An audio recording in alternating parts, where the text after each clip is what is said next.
Este mensaje no es nada fácil, porque para mí están siendo unos días muy duros. Me costó muchísimo hasta cantar esta tarde, porque la Biblia dice que para cantar hay que estar alegre, y el que está triste tiene que ponerse a orar. Así que a mí me hubiera gustado más estar orando que cantando, por lo menos en el día de hoy.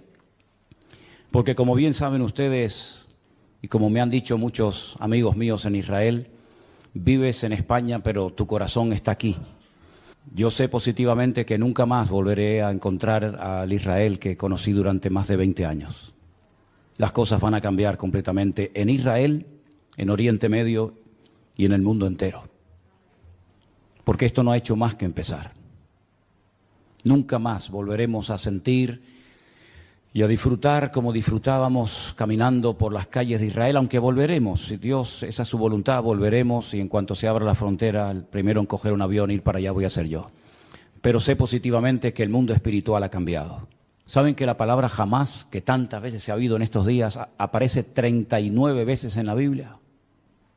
39 veces. La primera vez que aparece el término jamás, aparece en el libro del Génesis, cuando el Señor miró a la tierra y dijo que vio al jamás.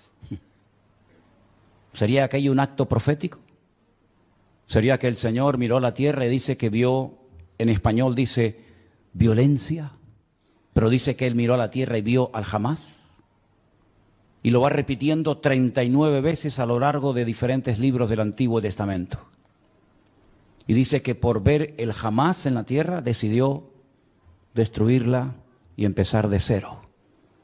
¿Será que tantas cosas que estamos viendo es el cumplimiento de profecías que se están cumpliendo delante de nuestros ojos y algunos cristianos no se han dado cuenta? Yo no suelo perder el tiempo escuchando lo que otros dicen en internet de mí o de nuestro ministerio. Sinceramente no tengo tiempo ni deseo perder mi tiempo en esas cosas cuando me dicen, ay, por ahí hay uno que está diciendo esto, por ahí hay otro. Pero en esta semana he recibido algunos mensajes, ¿no? Y concretamente hay un muchacho que, porque se ha puesto muy de moda utilizar la predicación de un pastor y ponerte al lado, ¿no? ¿Habéis visto esto? Se ha puesto de moda, ¿no? Fíjense, miren lo que dice, ahí viene la palabra, escuchen, atentos hermanos, se ha puesto muy de moda eso, ¿no? Y este muchacho pues cogió una predicación mía, muy honesto el hombre, ¿no? Pidiendo permiso previamente, ¿verdad? Y dice, yo no estoy de acuerdo con lo que este pastor de España dice. Como si a mí me preocuparas cuál es su opinión. Sinceramente no me interesa lo más mínimo cuál es su opinión. Y una de las cosas que dice, a mí me gustaría hacerle muchas preguntas a ese pastor español. Querido, si me estás viendo en esta tarde, cuando quieras, hazme todas las preguntas que quieras. Creo que soy una de las personas más fáciles de localizar del planeta Tierra. Vivo en la isla de Tenerife, concretamente en Santa Cruz de Tenerife. Nuestra iglesia está en la calle Garcilaso de la Vega, número 13. Cuando quieras puedes venir y te respondo a todas las preguntas que quieras, no hay ningún problema. Pero no mientas cuando dices que quieres hacerme muchas preguntas y no las haces. La palabra de Dios nos enseña que los últimos tiempos van a ser tiempos muy difíciles, muy complicados. Y el mensaje de hoy me va a costar un poco compartirlo porque hay tanto material sobre lo que quiero decir. Y yo me he dado cuenta que en los últimos años ha habido como una especialidad que se ha puesto de moda y son los predicadores que predican sin espada. Es decir, los predicadores que motivan a sus audiencias, a sus congregaciones. Y claro, cuando oyes a esos hombres con ese léxico, con esas palabras, con ese carisma que tienen, la gente sale allí inflada, ¿no? Porque, claro, son mensajes que no te comprometen, son mensajes donde todo es serás y tendrás y serás. Dios está contigo, te va a bendecir, te va a abrir puertas, etcétera, etcétera, ¿no? Pero ¿cuántos mensajes han oído usted a lo largo de su vida sobre un tema que ahora les voy a preguntar si ustedes creen en eso o no? La ira de Dios. Yo solamente escuché un mensaje en toda mi vida y acabo de cumplir 62 años, desde los 16, 17 años estoy sirviendo al Señor de una manera u otra. En toda mi vida escuché a una persona que predicó un día sobre este tema tan controversial de la ira de Dios y casualmente fue en esta iglesia, en este mismo púlpito. ¿Se acuerdan ustedes aquel muchacho peladito cubano? ¿Se acuerdan? Él predicó un día sobre la ira de Dios y fue un mensaje excelente. Y después cuando terminó le dije, no es fácil predicar de esto. No es fácil porque nadie está orando para tener a Dios de espalda a nosotros. A nadie le agrada ver tragedias y muertes y guerra. A nadie le agrada. No estamos orando para que esas cosas sucedan. Generalmente nuestras oraciones son, Señor, cuídanos, protégenos, bendícenos, ayúdanos. Pero sabemos que nuestro Dios es un Dios de amor, un Dios de misericordia, pero también se enfada. Y yo veo a Dios cuando su Hijo unigénito, el Señor Jesucristo, cargó el pecado de todos y cada uno de nosotros. El Señor Jesucristo dijo, ¿por qué me has desamparado? Dios dejando a su Hijo solo en la cruz. Porque en ese momento su Hijo era el pecado personificado de toda la humanidad.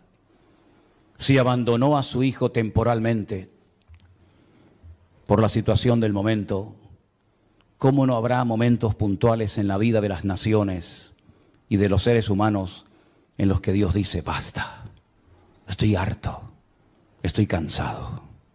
La pregunta que les quiero hacer es, ¿ustedes creen que este tema de la ira de Dios es un mito, es una fábula, es una metáfora, es algo de lo cual se habla, pero que en el fondo no es realmente así? Dios no se enfada, Dios no se enoja. Hay momentos en los que es verdad, Dios bendice, hace milagros, saca a su pueblo de la esclavitud, les da el maná, los protege de los enemigos, pero también hay un montón de versículos, cientos, miles de textos, donde Dios dijo, cuando claméis no os voy a oír, porque cuando yo llamé no me respondisteis, y estoy harto de vuestros holocaustos y de vuestras ofrendas y de vuestras fiestas solemnes. Y por cuanto llamé y no quisisteis, vuestra casa quedará desierta. Y si te parece poco, hay un libro que contiene unas palabras que son impresionantes, son tremendamente impactantes y durísimas. Permítame que se las lea. Ahora les digo dónde voy a estar leyendo. Acuérdate, oh Señor, de lo que nos ha sucedido. Mira nuestro oprobio. Y mira nuestra herencia, cómo ha sido traspasada a extraños. Nuestra piel se ha ennegrecido como un horno a causa del hambre. Han violado a nuestras mujeres, a nuestras vírgenes las han violado y han colgado a nuestros príncipes y no respetaron a los ancianos. Se han llevado a los jóvenes y los muchachos han desfallecido. Los jóvenes dejaron de cantar. Cesó el gozo en nuestro corazón. Nuestra danza se ha convertido en luto. Cayó la corona de nuestras cabezas. Ay de nosotros, Señor, porque pecamos. Por esto se entenebrecieron nuestros ojos. Mas tú, Señor, permaneces para siempre y tu trono de generación en generación. No estoy leyendo un poema, estoy leyendo la Biblia en el capítulo 5 del libro de Lamentaciones. Es tremendo, ¿verdad? Es tremendo cuando Dios dice, basta, hasta aquí hemos llegado, se acabó. Es tremendo cuando Dios le dice a su pueblo, no voy a oír vuestras oraciones, no voy a estar presente en vuestras fiestas solemnes, no voy a oír. El cielo lo haré de bronce y vuestras oraciones no pasarán del techo. Es tremendo, ¿verdad? Cuando Dios ha permitido cosas tremendas en la historia que han afectado a millones de personas, como por ejemplo el diluvio. ¿Cuántas miles de personas habrán muerto en el diluvio, hermanos? Bueno, nadie lo puede saber con exactitud, pero yo creo que murieron miles de personas en el diluvio. Algunos dirán, bueno, millones. Bueno, está bien, millones. ¿Y quién mandó el diluvio, hermanos? ¿Quién mandó el diluvio? ¿Quién le dijo a Noé, prepárate porque yo voy a mandar un diluvio a la tierra? ¿Quién fue el que destruyó las ciudades de Sodoma y de Gomorra? Si no fue tu Dios, ¿quién fue entonces? A mí me hace gracia cuando hay gente que dice, es que el Dios del Antiguo Testamento es completamente diferente al Dios del Nuevo Testamento. Y eso es muy peligroso hablar así. Porque estás hablando como que hay dos dioses, uno malo y uno bueno. Uno que está siempre enfadado y enojado, y otro como que es benevolente, como Papá Noel o como San Nicolás, como lo llaman en otros países, ¿verdad? Que nos concede todo y no importa lo que hagamos. Pero esa no es la enseñanza bíblica. La enseñanza bíblica es que hay un solo Dios. Y el del antiguo es el del nuevo, y el del nuevo es el del antiguo, y no hay otro Dios. Lo que pasa es que hay momentos en los que Dios actúa con infinita misericordia y nos sorprende, y a pesar de nuestras rebeliones y desobediencias nos cuida y nos bendice, pero dice, y lo he leído varias veces en esta semana, no lo hago por ustedes, que os quede claro, no lo hago por vosotros, sino para que mi nombre no siga siendo pisoteado y blasfemado entre vosotros. ¿Se da cuenta?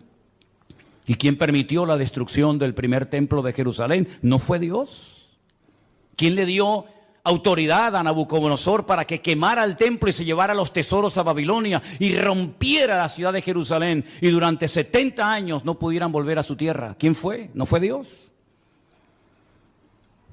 ¿Y quién fue el que permitió la destrucción del segundo templo de Jerusalén, donde se cree que murieron 1 millón de judíos en la destrucción de la ciudad de Jerusalén? Y todas las matanzas y todas las guerras y todos los ríos y ríos de sangre que se podía haber evitado a lo largo de la historia. ¿Y quién fue el que permitió la Shoah? La Segunda Guerra Mundial, ¿quién permitió todo aquello? Claro, hay predicadores que se han especializado en mensajes que motivan a la gente, ¿no?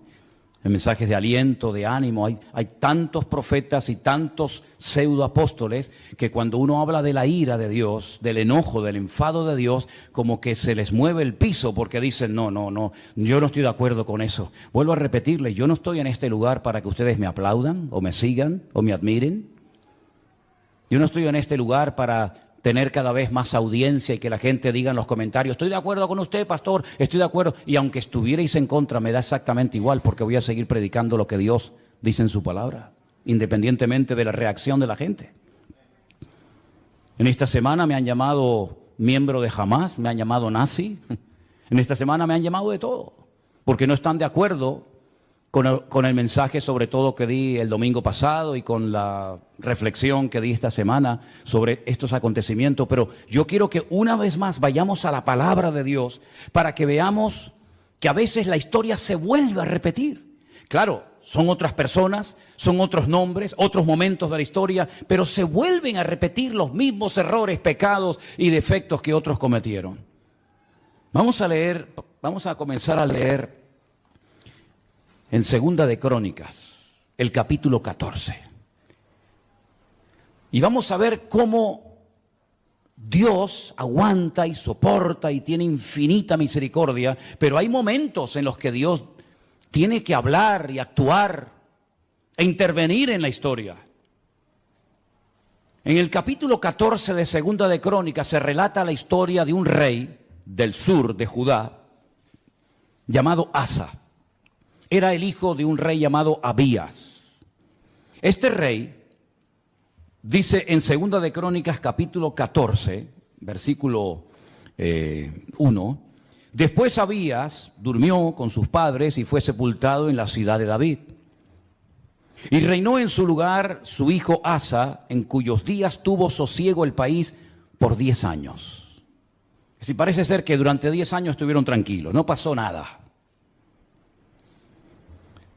Hizo Asa lo bueno y lo recto ante los ojos del Señor su Dios.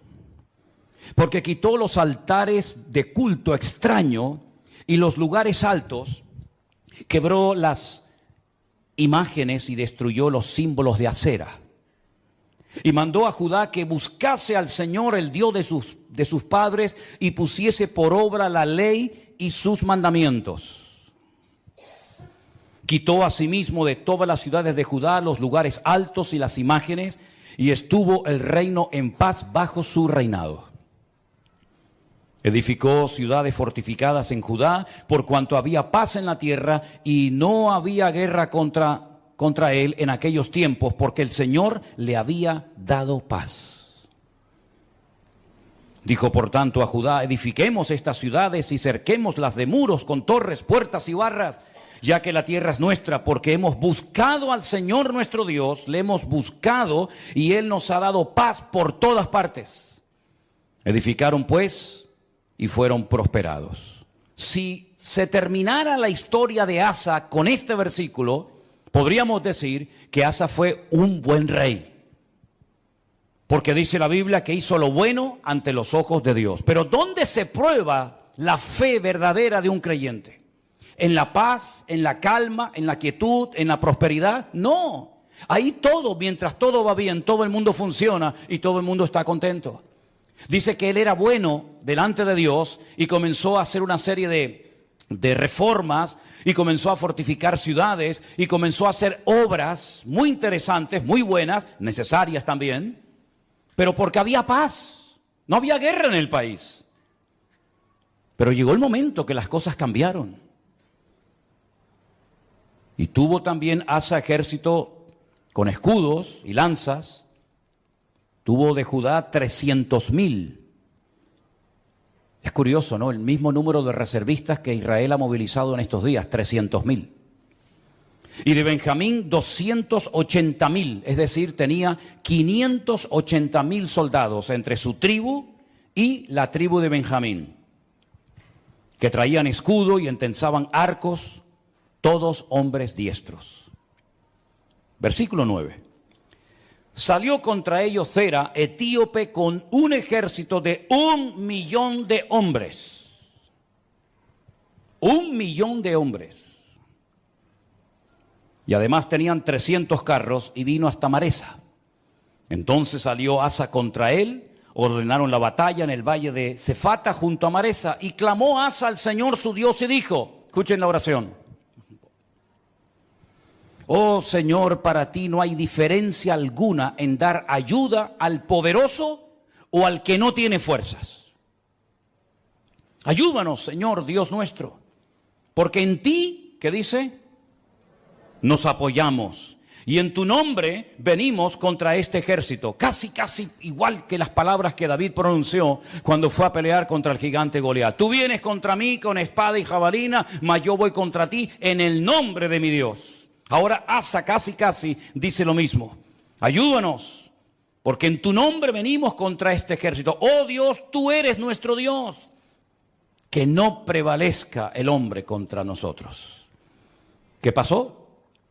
Que el Señor, Jehová, deshizo a los etíopes delante de Asa y delante de Judá, y huyeron los etíopes, que eran 1,000,000 de hombres armados hasta los dientes, y además 300 carros de combate.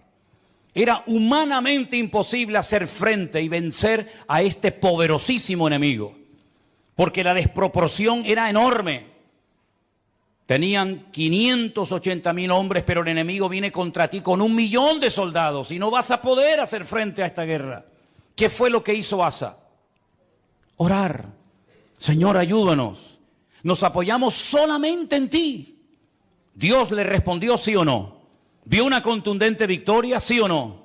¿Fue el enemigo derrotado? Sí o no. Bueno, con esta victoria ya Asa tenía que tener más que interiorizada y aprendida la lección de que si oramos y nos apoyamos solamente en Dios, Dios siempre nos va a ayudar. No importa el momento, no importa la dificultad, no importan nuestras limitaciones. Nosotros nos apoyamos en nuestro Dios, que no conoce ningún tipo de limitación, y siempre el Señor saldrá victorioso. ¿Cuántos dicen amén? Perfecto. Al poco tiempo, capítulo 15, vino un tal Azarías, hijo de Obed, un profeta digamos ambulante, no muy conocido, pero dijo cosas muy interesantes.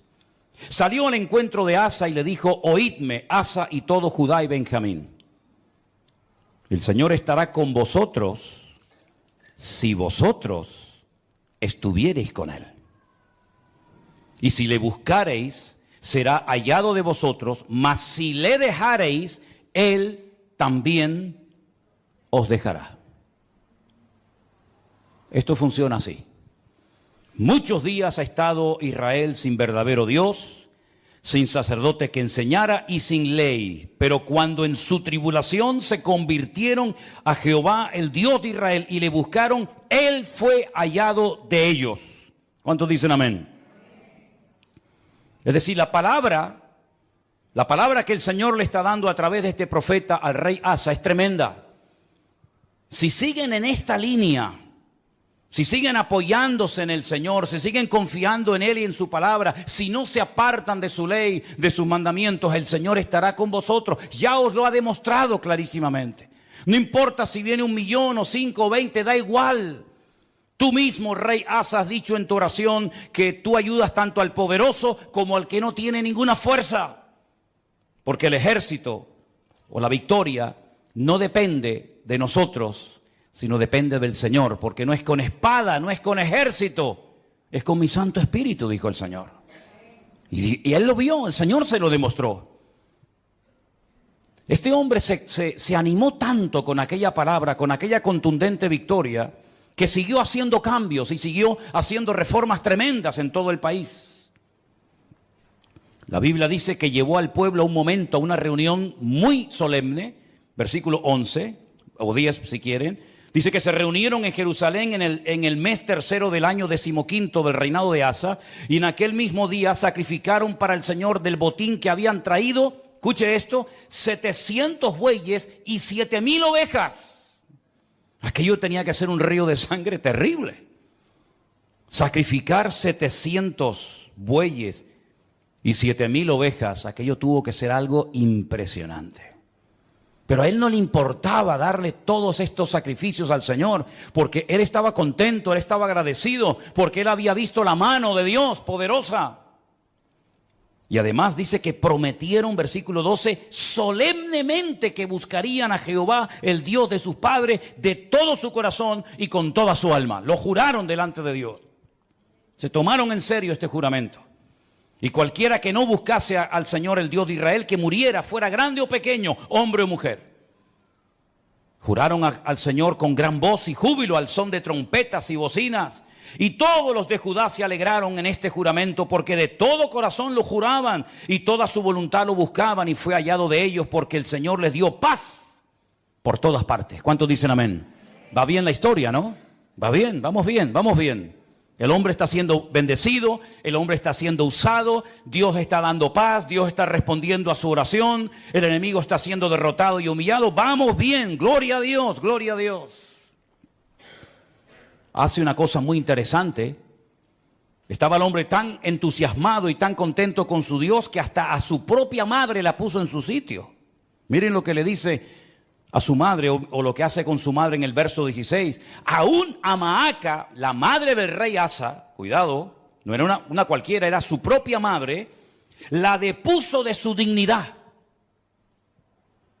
porque había hecho una imagen de acera, y Asa destruyó la imagen y la desmenuzó y la quemó junto al torrente del Cedrón. A su propia madre le dijo: no voy a permitir, por muy madre que seas de mí, que tengamos entre nosotros una imagen de esta acera. La destruyó, la desmenuzó y le prendió fuego en el torrente de Cedrón, ese torrente, ese barranco que hay entre el monte Moriah del templo y el monte de los Olivos. Le prendió fuego. Y en el versículo 18 dice que trajo a la casa de Dios, al templo, todo lo que su padre había dedicado y lo que él había consagrado. Y dice: plata, oros, utensilios, llevó un montón de cosas. La generosidad brotó en su corazón. Y dijo: voy a llevar a la casa de Dios, al templo, oro y plata y utensilios de todo tipo. Tremendo. Si terminara, repito, la historia del rey Asa con este capítulo, podríamos marcharnos a casa diciendo: gloria a Dios, por fin nos encontramos un buen rey. Porque lamentablemente no todos fueron buenos, hubieron algunos que fueron terribles. Pero este por lo menos fue bueno. Pero es que la historia continúa.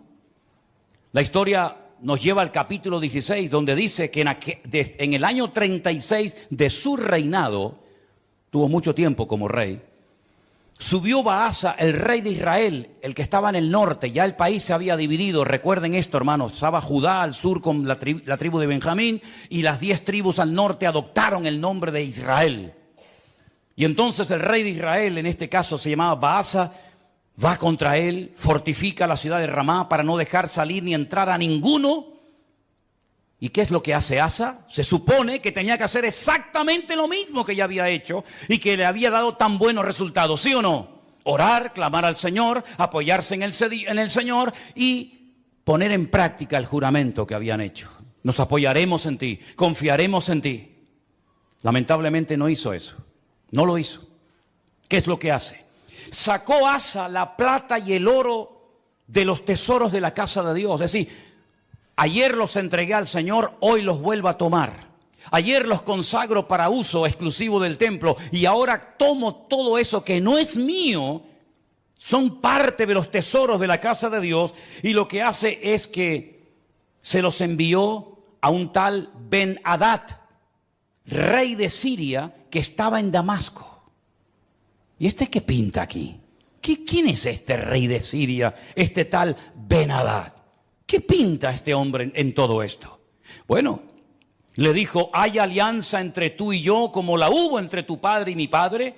He aquí yo te he enviado plata y oro para que vengas y deshagas la alianza que tienes con Baasa, el rey de Israel, a fin de que se retire de mí.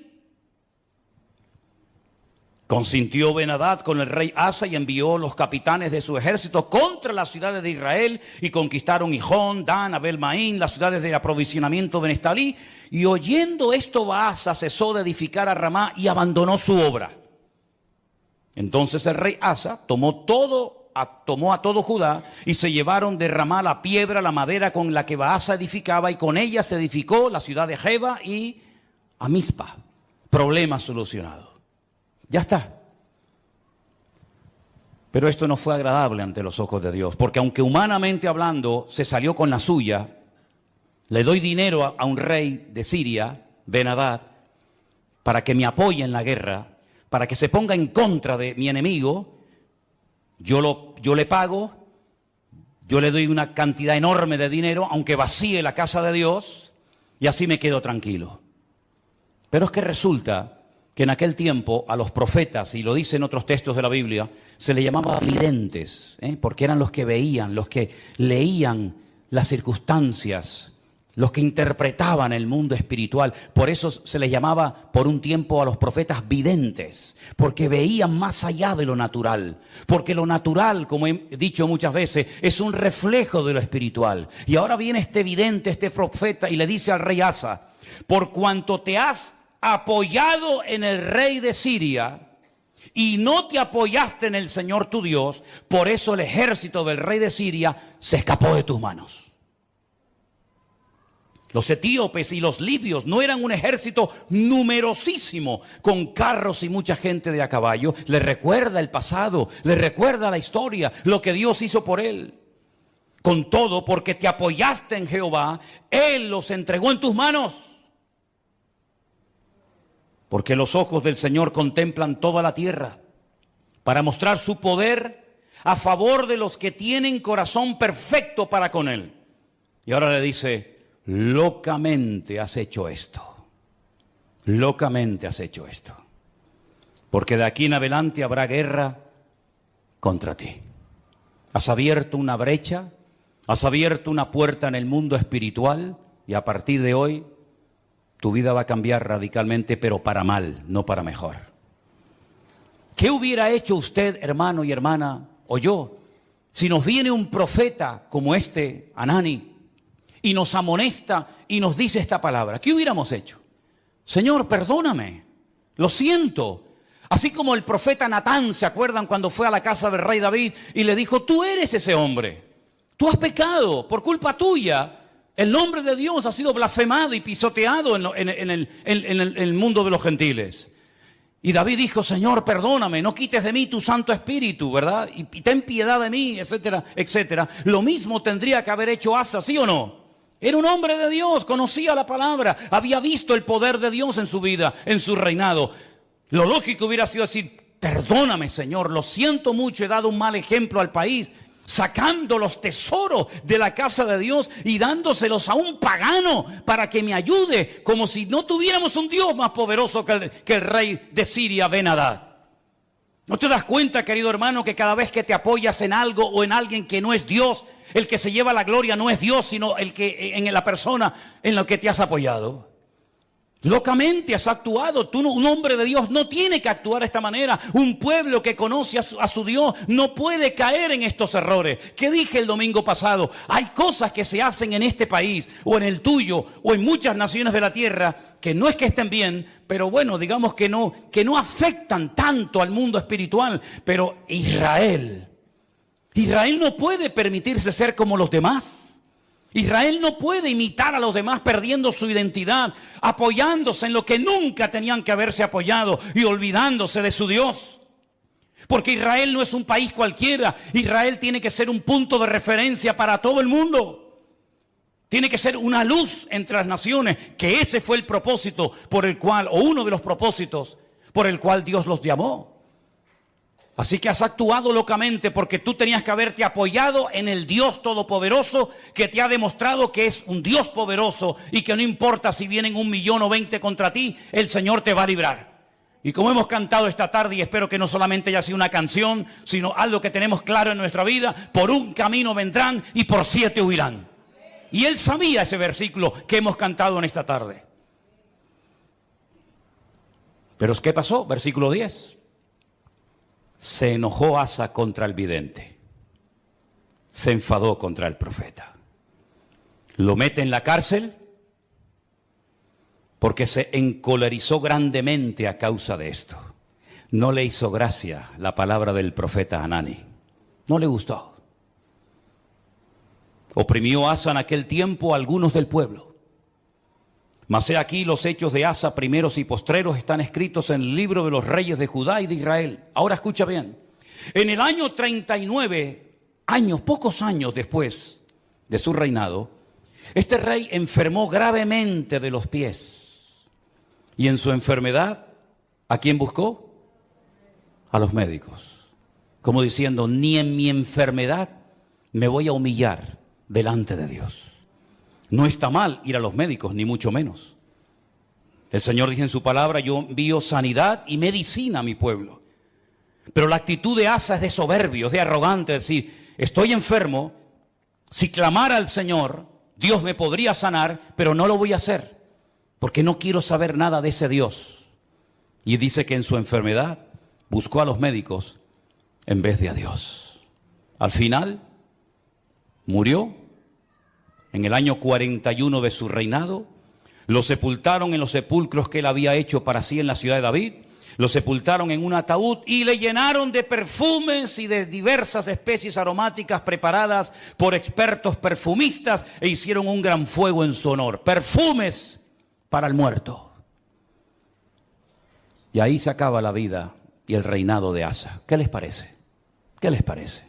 Bueno, esto al fin y al cabo es una historia del pasado, de la cual podemos extraer ciertas y determinadas aplicaciones y lecciones para nuestra vida.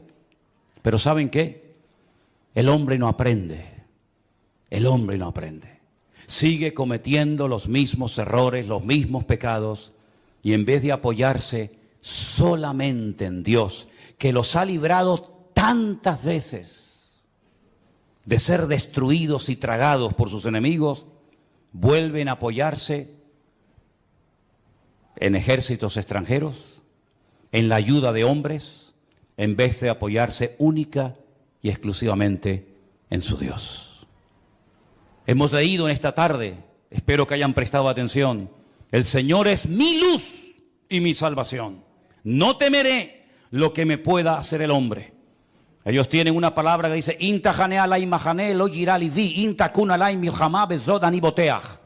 aunque un ejército acampe contra mí, no temerá mi corazón. Aunque contra mí se levante en guerra, yo viviré confiado. Eso es lo que dice la palabra. Pero eso no puede ser solamente un texto bíblico. Eso tiene que ser una realidad cada día de nuestra vida.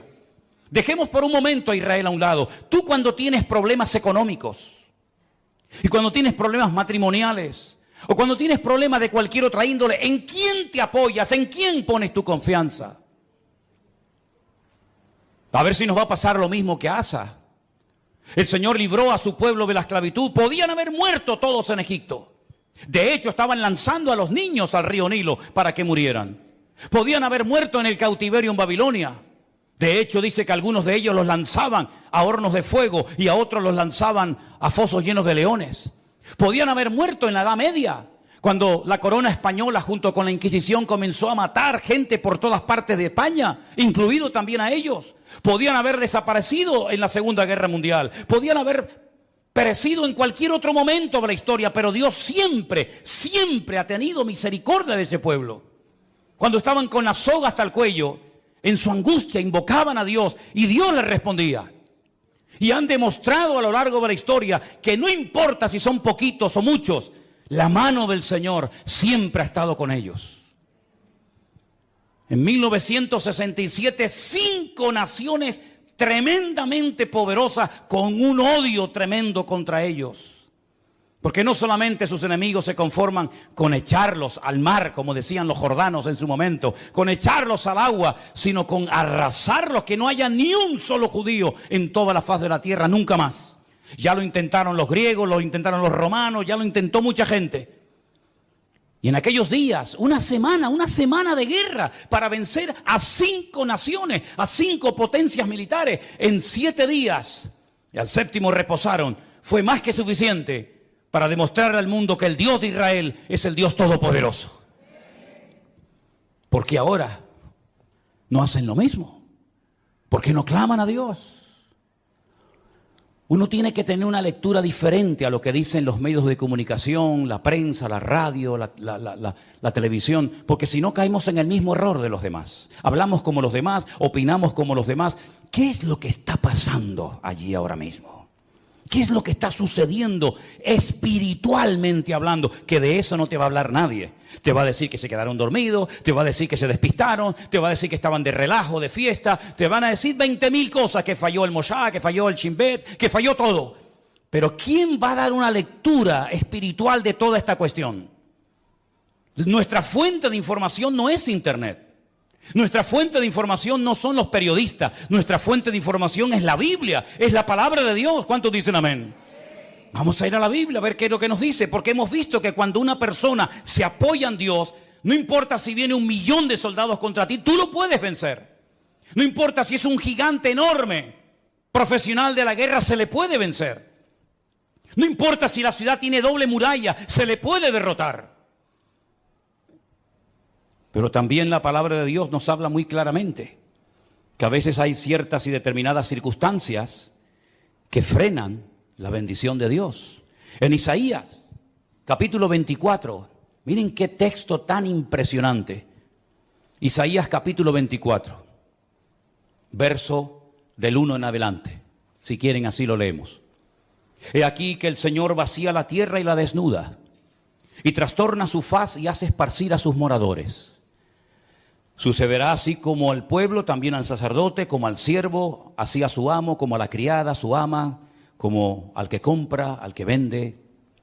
Se está acoplando el monitor, hermano. Tienes que bajar el monitor. Hace rato se está acoplando.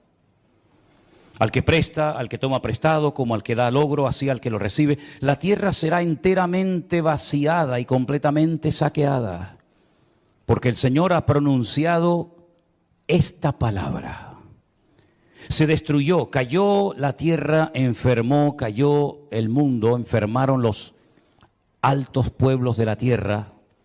Escucha bien el versículo 5. Ahí está la respuesta. Sube. La tierra se contaminó bajo sus moradores. No estamos hablando de Japón, no estamos hablando de Latinoamérica. Es el profeta Isaías hablándole al pueblo de Dios. Hablando de su pueblo, de su tierra, y les dice, la tierra se ha contaminado debajo de vuestros pies. ¿En qué se basa el profeta para hacer semejante declaración? Ustedes han traspasado las leyes. Número 2, han falseado el derecho y han quebrantado el pacto sempiterno. Quédense con esas 3 cosas. Falsearon el derecho, traspasaron las leyes y quebrantaron el pacto sempiterno. Aquí está la clave, mi hermano. Ahí está la respuesta que Dios da en su palabra. Por supuesto, estudié el texto en hebreo, y cuando dice leyes, dice Torot, porque está en plural. Si fuera la ley, diría Torah, pero como dice las leyes, dice Torot. las leyes de Dios las habéis traspasado, las habéis quebrantado. Falsearon el derecho, Hok. Hok es otra palabra que significa obligaciones morales, normas de convivencia, las habéis quebrantado también. No solamente lo divino, lo religioso, la Torá, los Torot, los mandamientos inspirados por el Espíritu Santo, dados a través de Moisés en el monte Sinaí, los habéis quebrantado. No solamente eso, sino que también habéis modificado las normas, habéis manipulado vuestras obligaciones y habéis permitido ciertas y determinadas cosas que van en contra de la palabra que ustedes saben como pueblo de Dios que no se deben ni se pueden hacer. Y además de todo eso, lo que ha sucedido es que el pacto sempiterno, fíjate qué palabra tan interesante. Una cosa es eterno, otra cosa es sempiterno. Parece lo mismo, pero no es igual. Nuestro Dios no es sempiterno, nuestro Dios es eterno, porque no tiene principio ni tiene fin. Pero el pacto que Dios hizo con el pueblo de Israel tiene principio y no tiene fin. Por eso se llama un pacto sempieterno. No es un sinónimo, sino es una connotación diferente. Dice el Brit Olam. El Brit Olam en hebreo se ha traducido muy bien en esta ocasión por un pacto que tuvo un principio. ¿Dónde tuvo el pacto ese principio? Vamos a verlo ahora. Para posicionarnos y ver a qué se refiere la palabra de Dios cuando dice que llegaría un momento en la historia en el que el pueblo de Israel quebrantaría los Torot, la ley de Dios, los Hok, las normas de convivencia, las obligaciones de un país y además el pacto sempiterno.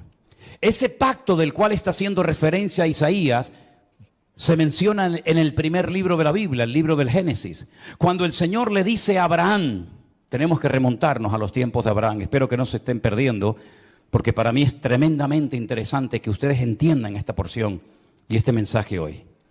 El Señor le dice a Abraham, yo estableceré mi pacto entre mí y ti, y entre tu descendencia por tus generaciones. Es decir, el pacto no termina con tu muerte. El pacto no termina cuando tu hijo se muera, Isaac, o cuando tu nieto Jacob muera, sino que será un pacto con toda tu descendencia por todas las generaciones, y yo seré tu Dios y el de tu descendencia para siempre. Este es mi pacto. Este es mi pacto, versículo 10. Este no es el pacto que Jesús hizo en el huerto, en Jerusalén cuando dijo, tomad y comed, esto es mi cuerpo. No, ese no es. Este es otro pacto. Este es un pacto que está haciendo con Abraham, el padre de la nación hebrea. El pacto que Dios hizo con este varón, le dice, guardaréis entre mí y vosotros y tu descendencia después de ti. Será circuncidado todo varón entre vosotros. Es decir, siempre hay una señal de un pacto. ¿Cómo puedo yo demostrar que Dios ha hecho un pacto conmigo? ¿Cómo lo puedo demostrar? Bueno, Dios me dijo ya, Dios te dijo, pero las palabras se las lleva el viento, como dice el refrán. ¿Cómo podía Noé demostrar que Dios había hecho un pacto con él? Cuando veáis el arco en las nubes, esa es la señal del pacto que yo he hecho con ti. Perfecto. ¿Y cómo podía Abraham demostrar, o la descendencia de Abraham, que Dios había hecho un pacto con ellos, que los había escogido de entre todas las naciones? Esta será la señal del pacto. Circuncidaréis la carne de vuestro prepucio y os será por señal entre mí y vosotros. A la edad de 8 días. Luego no es un pacto con la nación islámica, con los árabes, porque los árabes se circuncidan a los 13 años. Y los judíos circuncidan a sus hijos a los 8 días. ¿Te das cuenta? El pacto va a ser una señal que vas a llevar toda tu vida en tu carne, en tu cuerpo. Y se la tienes que hacer al bebé a los 8 días. Por vuestras generaciones. El nacido en casa, el comprado por dinero, también los extranjeros que no fueren de tu linaje. Debe ser circuncidado el nacido en tu casa, el comprado por dinero. Estará mi pacto en vuestra carne por pacto perpetuo. El varón incircunciso, el que no hubiere circuncidado la carne de su prepucio, aquella persona será cortada de su pueblo, ha violado mi pacto. Da igual si son religiosos o no, si son creyentes o no, si son practicantes o no. No hay ni un solo varón de Israel que no sea circuncidado, ni uno. No van a la sinagoga, no leen la Torá, no practican los mitzvot, no se ponen los tefilín, no hacen ningún tipo de manifestación religiosa, pero a nadie se le ocurriría tener un hijo y no circuncidarlo. Eso no se negocia. Aunque te hayas casado con una chica no judía, jamás por amor a tu mujer no judía vas a decir, bueno, al niño no lo circuncidamos. No, lo han hecho en todas partes, en Egipto. En la Segunda Guerra Mundial lo hacían, a escondidas lo hacían, por la prohibición que los reyes católicos pusieron de que no se podía seguir circuncidando. Es la señal del pacto. Todos los hombres en Israel están circuncidados. Llevan en su carne la señal de que están bajo un pacto. Lo entiendan o no, ustedes se han metido debajo de un pacto. ¿Cómo se llama Israel? ¿Cómo se llama ese país? Israel, no. Estado judío de Israel. Es decir, estáis bajo un pacto que Dios ha hecho con vosotros. Y lo creáis o no, lo entendáis o no, ustedes llevan en su cuerpo una marca como señal de que estáis bajo ese pacto. Isaías dice en el capítulo 24 que hemos leído en esta tarde, vosotros habéis quebrantado el pacto. Vosotros habéis traspasado las leyes y habéis falseado el derecho. La ley de Dios no se modifica, no se le quita ni se le añade nada. Ya están los 613 mandamientos en lo que se conoce como la ley, la Torá, el Pentateuco, el Humash, ponle el nombre que usted quiera. 613 mandamientos, no se le quita ni se le pone nada. Si quieres saber cuáles son esos mandamientos, tienes ahí Génesis, Éxodo, Levítico, Número y Deuteronomio. Ahí están todos. Eso ya no se puede tocar. Pero las normas, las reglas, tienen que ir en consonancia con la ley de Dios, ¿sí o no? ¿Quién se tiene que adaptar? ¿El hombre a Dios o Dios al hombre? El hombre a Dios, ¿no? Luego, cuando en la Knesset, ¿qué es la Knesset? La Knesset es el parlamento israelí, donde están todos los partidos políticos, los de derecha, los de izquierda, los árabes, todos están allí. En la Knesset se aprueban leyes y esas leyes tienen que ir en consonancia con la palabra de Dios, porque ustedes están bajo un pacto y lo saben porque llevan la señal de ese pacto en vuestra propia carne. ¿Me siguen o no? Ok. Vamos a conocer al presidente del parlamento israelí. Se los presento a todos ustedes. Ahí lo tienen. El presidente de la Knesset de Israel se llama Amir Ohana, presidente de la Knesset, presidente del parlamento israelí, judío, circuncidado, faltaría más. Veamos lo que nos dice la Wikipedia en su vida personal. El señor Amir Ohana y su pareja Alon Haddad formaron una familia homoparental con un hijo y una hija que concibieron a través de la subrogación gestacional de una mujer de Oregón, Estados Unidos.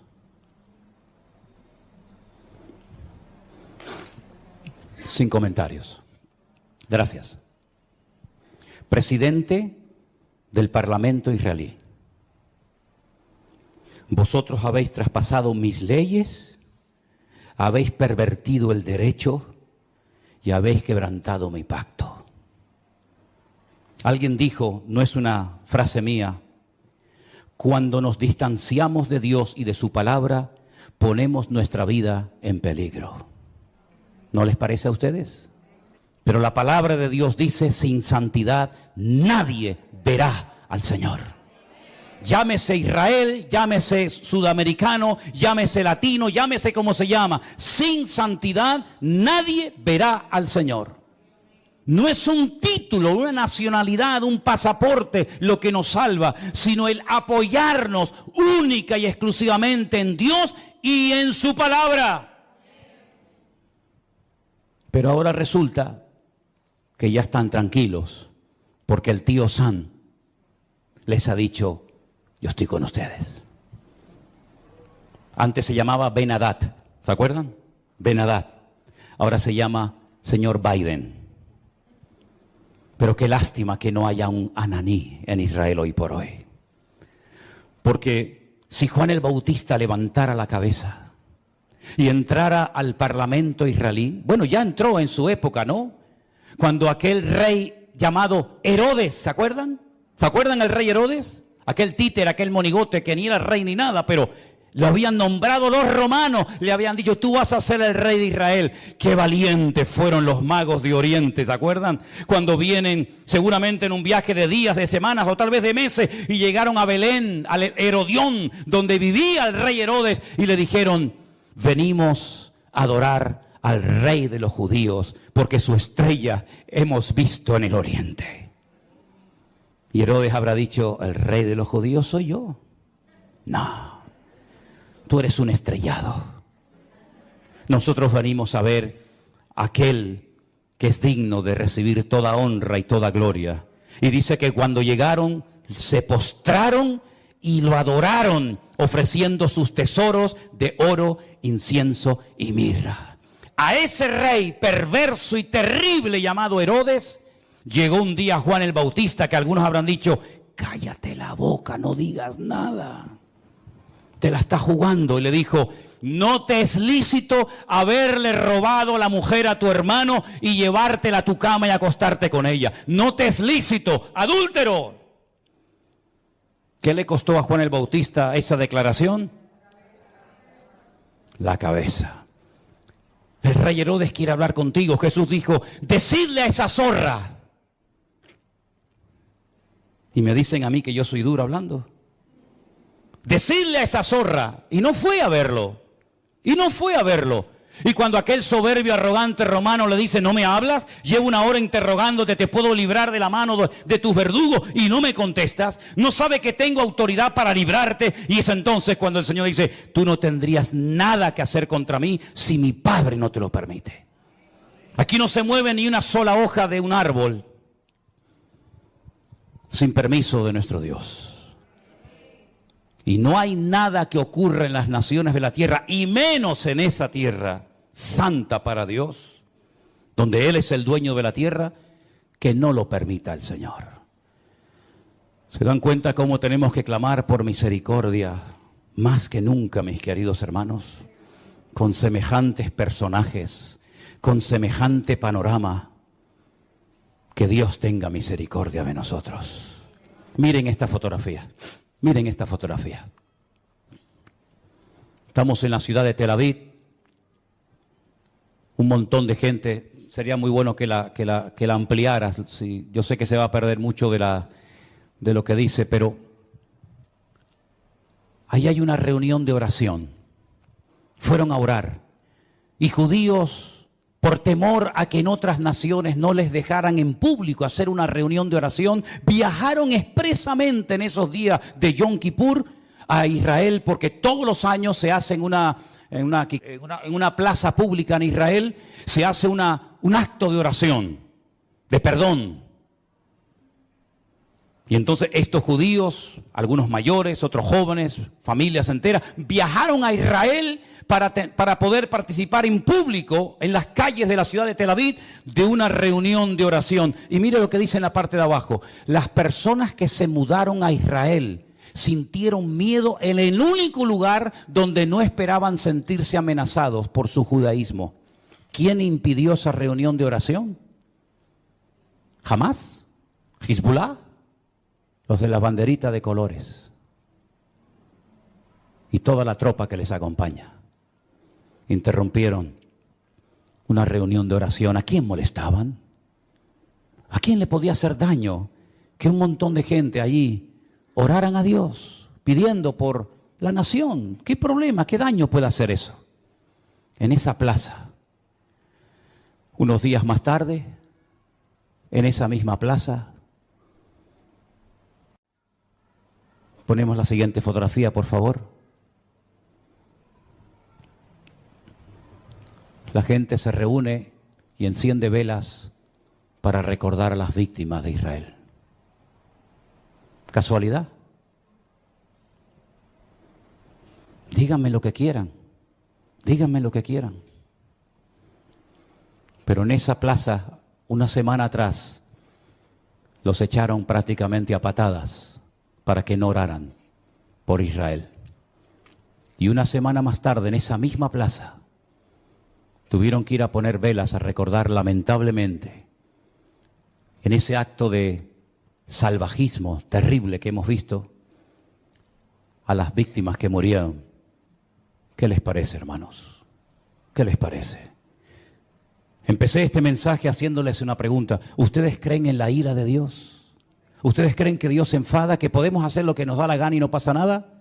Sigan jugando con Dios, sigan. Tarde o temprano te darás cuenta que con Dios no se puede jugar.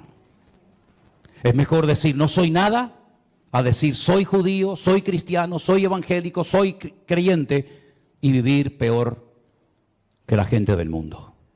Yo decía hasta hace unos días, ya no lo voy a volver a decir más porque sería un insulto, ¿no? Yo decía que esta gente que entró hizo esas cosas terribles que no tienen ni nombre, y lógicamente no vamos a poner ninguna escena de esas, se portaron como animales, y me equivoqué.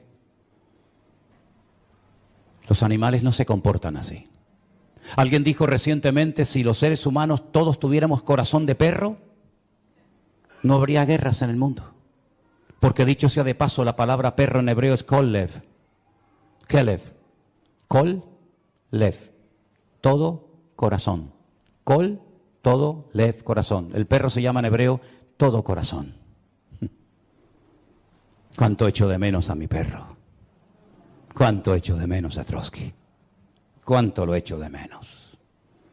Los viajes que he hecho con él, los días que he viajado solo por ahí, durmiendo en cantidad de lugares y siempre a mi lado, siempre ahí, ¿verdad? Ustedes saben que era mi sombra. Cuando vivíamos enfrente de la iglesia, saltaba el muro, aunque tenía ya las patitas con problema y con dolor, saltaba y se metía aquí en la iglesia y aquí se quedaba quietito, ¿verdad? Si fuéramos todos los seres humanos con corazón de perro, no veríamos estas cosas terribles que hemos visto. 150 personas que no se sabe lo que va a ser de ellas, niños, en fin, no quiero ni mencionar la palabra. ¿Qué les parece, hermanos? El único que puede solucionar esto, ¿saben quién es? Dios. ¿Saben quién va a ganar la guerra esta? Dios es el que la va a ganar. Y si todo esto lleva al hombre a ponerse de rodillas y a pedir perdón, pues gloria a Dios.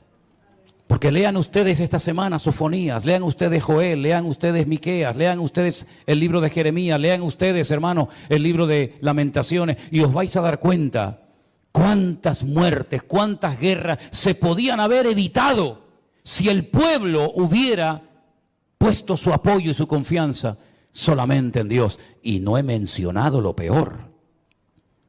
Lo voy a mencionar así de pasadas, pero no nos olvidemos que un papa pidió perdón, ya tarde, pero bueno, por lo menos pidió perdón por la Inquisición. Un rey español pidió perdón por haber expulsado al pueblo de Israel de España, robándoles todas sus posesiones y mandándolos con lo puesto. Alemania pidió perdón hace años por lo que había hecho, y mira qué país tan bendecido y tan próspero es Alemania, ¿eh? Pero el pueblo de Israel, que yo sepa, pueblo que amo, y si pudiera ir allí ahora mismo iría, nunca pidió perdón por haber matado a mi amado Señor San Jesucristo. Nunca lo hizo. Es más, su nombre es blasfemado cada día. Entonces, queridos hermanos, ¿tiene o no tiene Dios misericordia de nosotros y de su pueblo Israel? Por lo tanto, mis queridos hermanos, o espabilamos y doblamos nuestras cabezas, o los próximos seremos nosotros. ¿Se acuerdan lo que me dijo aquel rabino en aquel muro aquel día? Ahora es Ucrania, pasado mañana será Israel, después seréis vosotros. ¿A dónde van a ir esos miles y miles de refugiados? Jordania no ha abierto sus fronteras diciéndole, vengan, tenemos un país enorme, grandísimo, de miles y miles de kilómetros, vengan aquí. Al fin y al cabo, los palestinos, ¿de dónde eran? Eran jordanos. Los viejos que viven en Israel, ¿qué pañuelos se ponen en la cabeza? ¿Con qué se ponen en la cabeza? ¿De qué color es? ¿De qué color es? ¿Blanco y negro? No. Blanco y rojo. El pañuelo de Jordania. Miren la bandera de Jordania, miren la bandera palestina. Son iguales, simplemente que han puesto ahí una estrella. Pero Jordania no ha dicho, vengan para acá, les recibimos. Arabia Saudita no los ha invitado a venir. Los iraníes, que tanto los aman y los apoyan. Qatar, país rico, no ha invitado a ninguno de ellos. Todos los quieren, pero lejos. ¿A dónde van a venir todas esas personas? ¿A dónde vinieron los sirios cuando fue la guerra en Siria? ¿A dónde fueron los libios? ¿A dónde van a ir? A Europa. Aquí tienen pagas, aquí tienen comida, aquí tienen todo lo que sus hermanos árabes jamás les van a dar. Así es que he dicho muchas veces, lo mejor está por venir. Pero bíblicamente, para ciertos sectores de la tierra, lo peor está por venir. Porque si les interesa el tema, lean esta semana detenidamente capítulo 38 y 39 de Ezequiel. Ahí te dice quién va a atacar y cuándo lo va a hacer. Y no son estos, Hay un dato tremendamente significativo. Esta guerra va a terminar, por supuesto que sí. Y todo volverá supuestamente a la normalidad. Volverán a estar tranquilos porque ya se han quitado un enemigo de encima. Lean Ezequiel 38 y 39 y te dice cuándo va a atacar el de arriba. El de arriba. ¿Quién es el de arriba? El del norte. El oso. Te dice cuándo van a hacerlo y cómo va a morir. Y el tiempo que tardarán enterrando muertos. Es impresionante. Es que la Biblia es el periódico de mañana. Por eso hay que leerla y escudriñar las Escrituras. Así que Dios tenga misericordia de nuestras vidas. Amén, hermanos. La pregunta es, y termino, ¿cómo es posible que este pueblo tan inteligente, de tantos premios Nobel, no se dé cuenta de todo lo que está sucediendo? Bueno, la palabra de Dios nos enseña que están ciegos. Están ciegos. Lamentablemente la ceguera de Israel es tan tremenda, que por inspiración del Espíritu Santo, un profeta dijo de ellos lo siguiente, y con esto termino. Isaías capítulo 29. Deténganse y queden maravillados. Cegaos, embriagaos, pero no de vino, y tambalead, pero no de sidra. Porque el Señor derramó sobre vosotros. ¿A quién le está hablando Isaías? A Israel, no a nosotros. En ese momento Isaías le estaba predicando al pueblo de Israel y le dice, el Señor derramó sobre vosotros espíritu de sueño. Cerró los ojos de vuestros profetas. No hay profetas en Israel. No hay profetas. Ellos dicen que los únicos que pueden tener Ruach HaKodesh, es decir, al Espíritu Santo, son los profetas. Y como no hay profetas, el Espíritu Santo no está en Israel. Lo dicen ellos. Dice, cerró los ojos de vuestros profetas y puso velos sobre las cabezas de vuestros videntes. No dice Pablo que tienen un velo, que cuando leen no entienden porque tienen un velo y hasta que no se conviertan a Cristo, el velo no les será quitado. ¿No dice eso la Biblia? Toda visión os será como palabra de libro sellado, el cual si dijeren al que sabe leer y le dijeren, lee ahora esto, él dirá, no puedo porque está sellado. Y si le dijere, si se le diere el libro al que no sabe leer, diciéndole, lee ahora esto, dice, no sé leer. Dice el Señor, escuchen bien esto. Esto es una sentencia tremenda. Este pueblo se acerca a mí con su boca y con sus labios me honra, pero su corazón está lejos de mí. No te enfades conmigo, querido. Pelea con Isaías. Yo no escribí esto. Con su boca me honran, con sus labios pero su corazón está lejos de mí, porque su temor de mí no es más que un mandamiento de hombres que les ha sido enseñado. Por tanto, he aquí que nuevamente excitaré yo la admiración de este pueblo con un prodigio grande y espantoso. Perecerá la sabiduría de sus sabios, se desvanecerá la inteligencia de sus entendidos. Ay de los que se esconden de Dios, encubriendo el consejo, sus obras están en tinieblas y dicen, ¿quién nos ve? ¿Quién nos conoce? Vuestra perversidad ciertamente será reputada como el barro del alfarero. ¿Acaso la obra dirá de su hacedor, no me hizo? ¿Dirá la vasija de aquel que le ha formado, no entendió? Hermanos queridos, necesitamos orar más que nunca para que Dios tenga misericordia de ese pueblo, de sus dirigentes, como de todos y cada uno de nosotros.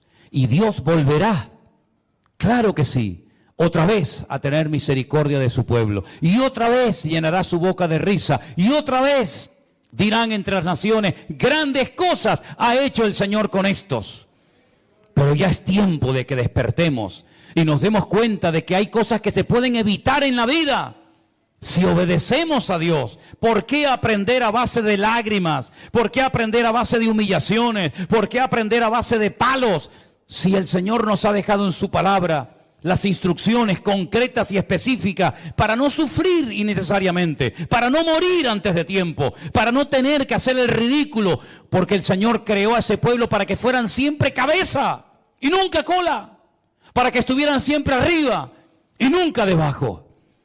Eso fue lo primero una de las cosas que más me impactaron en esto. Reflexionen en estas palabras. También a nosotros el Señor nos llama al arrepentimiento, a una conversión genuina. Claro que sí, no estamos exentos.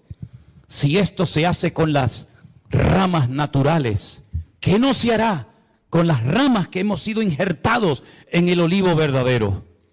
Por lo tanto, mis queridos hermanos, aprendamos la lección. Dios viene a buscar un pueblo sin mancha y sin arrugas. Que Dios se apiade de nuestras vidas.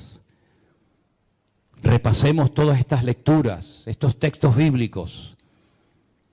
Y por encima de todo esto está nuestro amor al pueblo de Dios, el remanente verdadero que habita en Israel. Nuestros hermanos en Cristo que alaban y honran al Señor como nosotros. Los que se guardan del pecado, de las contaminaciones de la carne, los que van contracorriente, aunque sean criticados, aunque sean perseguidos, aunque sean objeto de burla, pero allí están. No han doblado sus rodillas, como le dice el Señor al profeta Elías. Hay 7,000 varones que no han doblado sus rodillas ante Baal. Y en Israel hay muchos hermanos, pastores, congregaciones, siervos de Dios, que no han doblado sus rodillas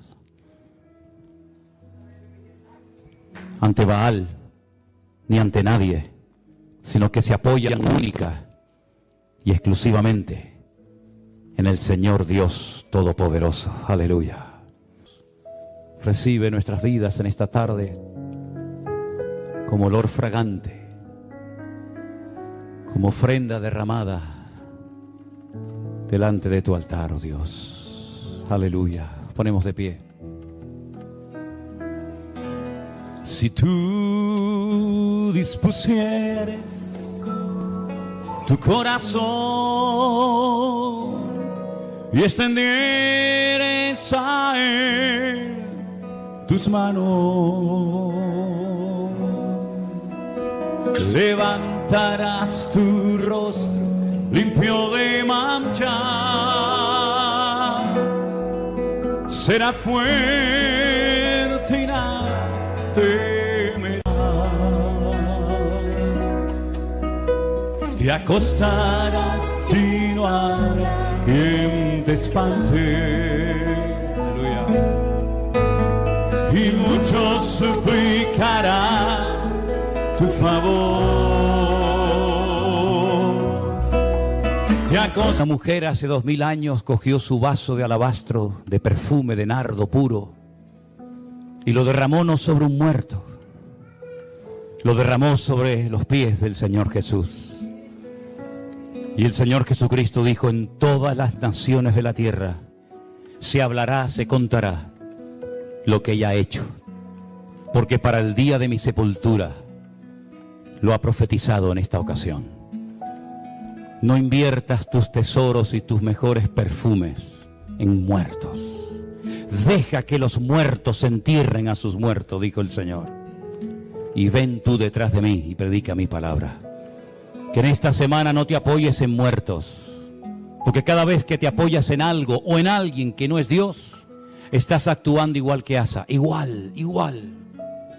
No te llamas Asa, te llamas como te llames, pero cada vez que te apoyas en algo fuera de Dios, el Señor nos susurra al oído y nos dice: locamente has actuado. ¿No me tienes a mí en tu corazón? ¿No me tienes a mí en tu vida? ¿No te he demostrado que estoy contigo? Que te he salvado de la muerte tantas veces y que estás en pie gracias a mi misericordia. Desarrollemos la costumbre de apoyarnos solamente en Dios. Cada vez que la gente nos escribe y nos dice: pastor, ayúdeme, yo digo: mire, hermana, apóyese en Dios. Busque a Dios de todo corazón. Busque al Señor en medio de su dolor, de su enfermedad, de su crisis matrimonial, de su angustia, y el Señor le bendecirá y le sorprenderá grandemente. Y eso es lo que tenemos que hacer los cristianos. No apoyarnos en el hombre, apoyarnos únicamente en el que vive por los siglos de los siglos, amén, en el Señor nuestro Dios. Fuerte ese aplauso a Él. Aleluya, aleluya, amén.